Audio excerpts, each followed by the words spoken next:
Why are trans people talked about so much despite making up only 5% of the population?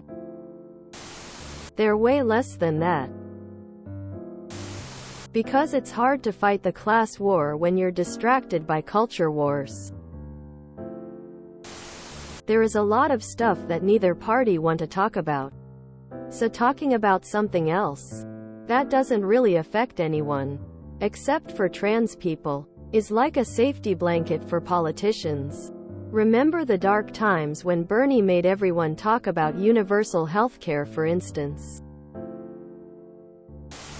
1 in 20 people is trans? Nah. Personally, I think it is a distraction and follow me flag for both sides. Like abortion explainer. How abortion became a divisive issue in U.S. politics. Jun. 22. Conservative activists portrayed abortion as a threat to the family structure, along with broader social developments like gay rights, rising divorce rates, and women working outside of the home. For pastors and parishioners, abortion became a proxy issue for concerns about a liberalizing society, said Mary Ziegler, a legal historian at University of California, Davis. Basically, trans rights has been added to the conservative arsenal of things that prove everything is going wrong. Conservative is not just US GOP etc., nor even churches. We have this strand in the UK. And many other countries have their own version of life was better when men were wild and women were domesticated and children were quiet. Also, emo. Trans people are easy vulnerable targets where you can find a tiny point to wiggle divisiveness into trying to take down the gay rights movement. Divide them by picking on bisexuals and trans people. Feminists? Ditto. So much of trans woman panic is similar to OHNO lesbians in the toilets. Only trans women are easier, allegedly, to pick out and pick on. It also has the side benefit of picking on cis women who are not performing femininity correctly. Among U.S. adults, 0.5%, about 1.3 million adults, identify as transgender. Among youth ages 13 to 17 in the U.S., 1.4%, about 300,000 youth, identify as transgender. https://williamsinstitute.law, ucla.edu/publications/transadultsunited-states/. When you compare the amount of press, social media coverage to the percentage of the population, minorities almost always show up as massively overrepresented within them. It's just a thing. Media and pundits just trying to stir up horribleness. I have a dear friend who I go hiking and skiing with, often with our kids. Some of my kids' hand-me-downs go to his kids. When our garden gets to midsummer, his kids come over for dinner and my kids help to teach his preschoolers how to safely graze on tomatoes and basil and raspberries. He taught me 2 of my favorite recipes for family dinner. He happens to be trans. It doesn't matter. I have a dear friend who is the most impressive musician I have known. Well, she is both easy and fun, and doesn't try to hide that she practices methodically with admirable discipline. In pandemic she held yard concerts, and I brought my kids to see her. She teaches my kids little tidbits about music theory and gives us gentle assignments of who to listen to. She makes better homemade pie than anyone else I know. She is trans. It doesn't matter if I live my life with 2 of my dear friends happening to be trans, and close to none of our interactions are about transsexuality. Excepting that one of them has never seen Rocky Horror Picture Show and all my cis friends and I need to take them to see that show. I just don't see any reason why so many people would be talking about trans stuff except to be hating on them and being ugly. Because trans rights are a politically divisive issue. Dependent on the source. People changing their gender on paper. It's 1 out of 20,000. So yeah, that an insanely low amount compared to the spotlight time. And even less if you look at surgery's report. It sure became a political thing for American, it seems. Back in the 1960s and before, a lot of people hated gays, so they stirred up hate about them in an effort to stop them being accepted in normal society. Today, we have people who feel that way about trans people and so stir up hate using exactly the same tropes that were used about gay people. Since it's controversial, and a lot of the bigots are famous, it sells newspapers, and so a tiny proportion of the population end up being discussed endlessly in the media and on social media.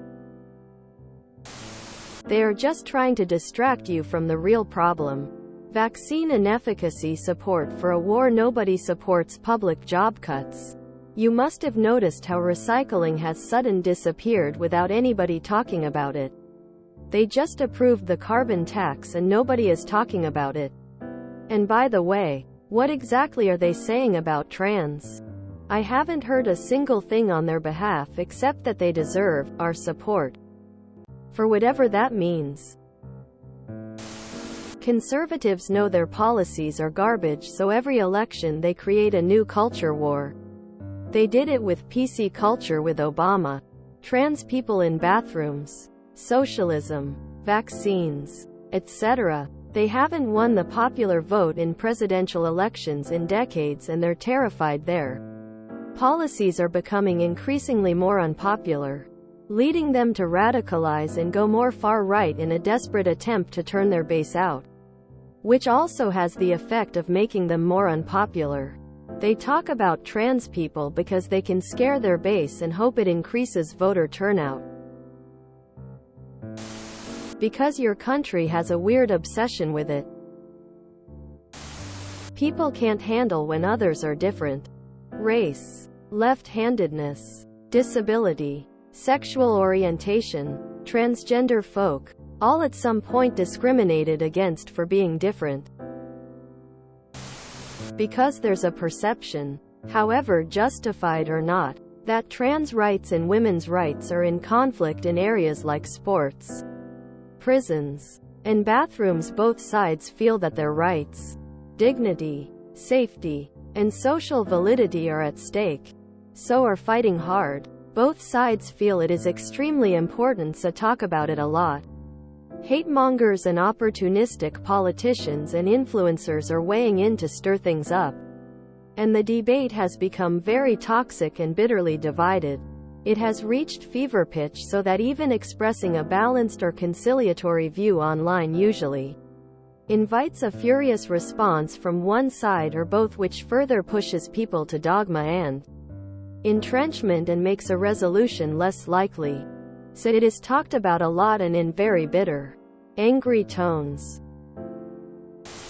Someone else in the comments called it a proxy issue, and I think that's accurate. Most people do not know firsthand what it feels like to be trans, including me. So then the whole topic becomes an interesting ethical sandbox. How do we treat people whose experiences we don't understand? Do we invalidate their experiences?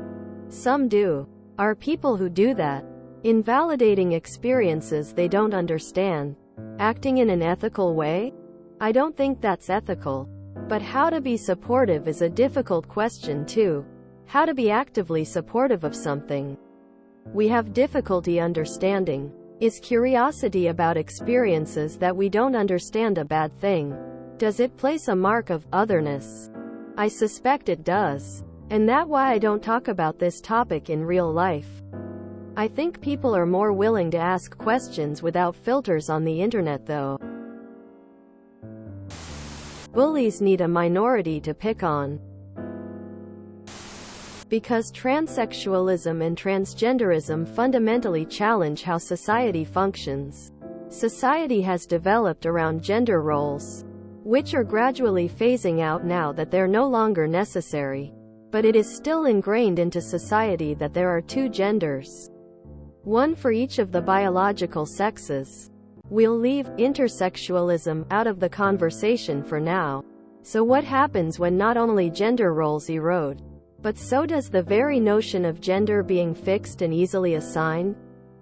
For one thing, society is going to have to reorganize. Who gets to use what bathroom? Do we even need gendered bathrooms? What about change rooms? Who gets to play in women's sports leagues?